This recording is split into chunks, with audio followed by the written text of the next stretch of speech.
welcome back to the San Diego Spotlight, where we shine the light on business leaders around San Diego County and inform and empower you as a consumer right here in our lovely city. I'm your host, Elizabeth Story, bringing you the inside story. All right, we're back with Dr. Eric Bean, mental performance coach, and we are talking about training your mind for elite performance. Dr. Bean has an impressive Rolodex of sports clients that include NCAA Division I athletics, elite junior athletics, and a multitude of sports and the Michigan State field hockey team. But he also works with other industries as well. What are some of the other exciting industries that you work with, Dr. Bean? Yeah, well, the thing about performance psychology is anybody can really benefit from it. Whatever your performance is, whether that's a big sales pitch, whether that's in the boardroom. So I'm pretty broad in that regard. So I've worked with, as we mentioned, Navy SEALs. I've worked with Army soldiers and all different ranks and approaches to being a soldier.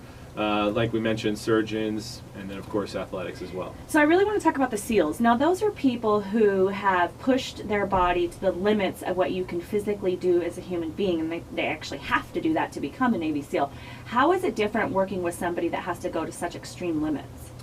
Well, one of the things about that is, I think the challenge is getting them to understand, well, what is the limit? When do I stop? Do I stop?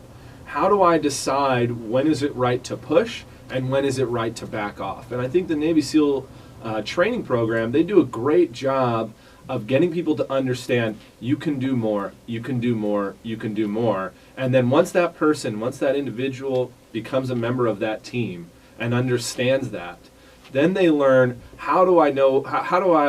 when do I stop? Right. And when do I keep going? Right. Because we don't always win with a battering ram, right? Sometimes we win with diplomacy. Yeah. And so being able to understand that, and that's why the Navy SEALs, it's not just about your physical ability. It's not just about how fast you can run, how much weight you can lift.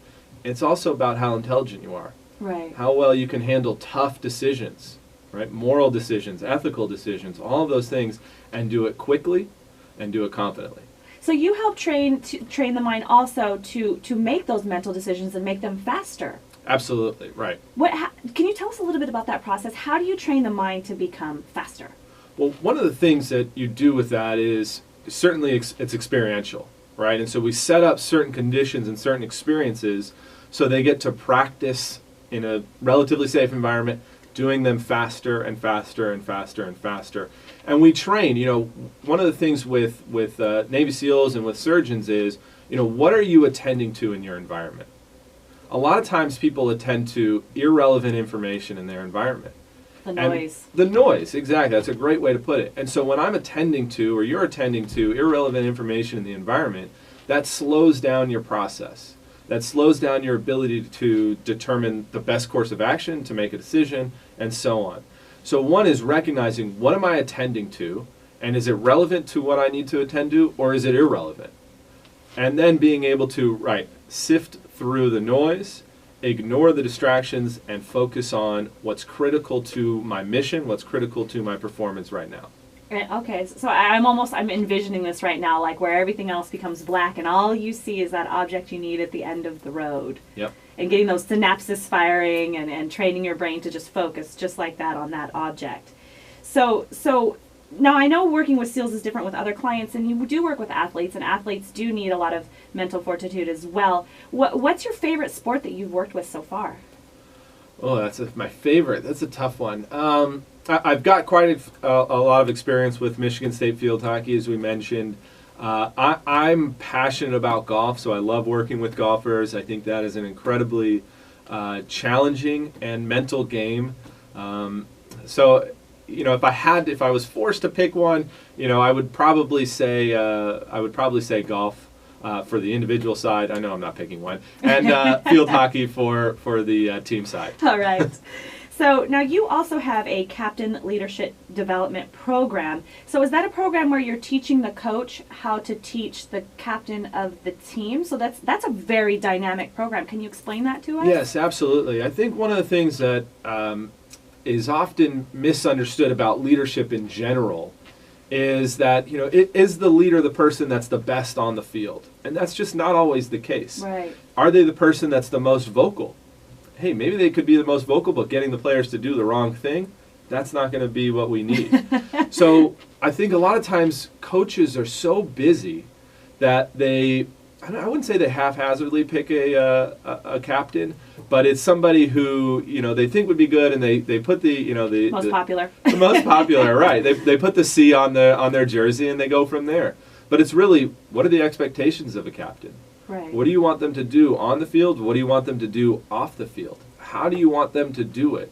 What are the expectations as far as communication from the coaches to the captain, from the captain to the players, and vice versa?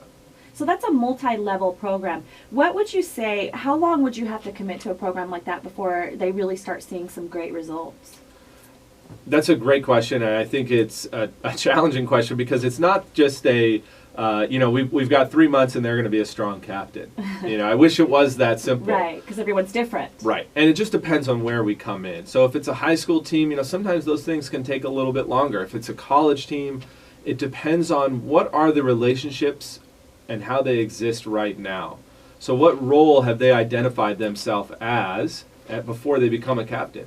Are they the team jokester? Are they the team partier? Are they the team, I like to hang out with people before I tell them what to do kind of person, that sort of thing. So then it goes from there, and I think it's an ongoing process. What would be one of the biggest differences you see when you're coaching like a high school student compared with a college student, compared with an adult? What are the biggest differences you see when those age ranges when you're doing performance coaching? Well, aside from a fully developed prefrontal cortex, what we see is no. But one of the things that I see is with high school I think the biggest difference is their field of vision. Okay. And I mean that in a sense of perspective. High school athletes have most of the time, not always, a relatively limited perspective on things. And you mean like perspective, not like I can see 90 degrees, no, perspective on life as a whole. Perspective on life as a Okay. whole through their experiences, because they just haven't had as many experiences Right. as an adult has had. Right. Which hopefully has afforded them the ability to have a pretty broad view or pretty broad perspective. Of the world. Of the world, of Right. life, of how things work, of how things Right. don't work. So I think that's one of the challenges, and I think so with that we've got this, more with a high school student, more of a narrow approach. I tried it, it doesn't work. Mm-hmm. Well, maybe there's another way of doing it. Maybe there's another way of saying the exact same thing and getting the outcome that you're seeking. Yeah. Then as we move up into college, what you see is there's a lot going on. Yes, pressure. There's A lot pressure. of pressure. There's pressure to perform on the field. There's pressure to perform socially. Right. There's pressure to perform in the classroom. Right. And how do we manage all of those different pressures to still be able to maximize our ability and maximize our potential throughout all 3 or 4 different realms or 5 different realms depending on the individual? Do you ever find that with college students sometimes you just have to get past exhaustion before you can let the mental performance even begin? Absolutely. Yeah. I mean, I think that's one of the bigger inhibitors is, college students don't value sleep as much as you would like them to.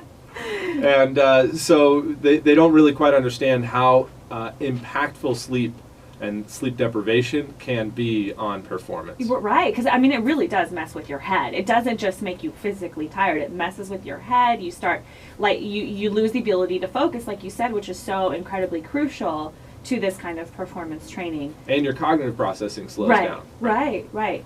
This is Dr. Eric Bean. He's a mental performance coach. You can find him online at getastrongmind.com, on Twitter at strongmind29, Facebook at Get a Strong Mind. And when we come back, we're going to delve into vision training for elite performance and some very interesting topics. Stay tuned. I'm your host, Elizabeth Story, and this is the San Diego Spotlight.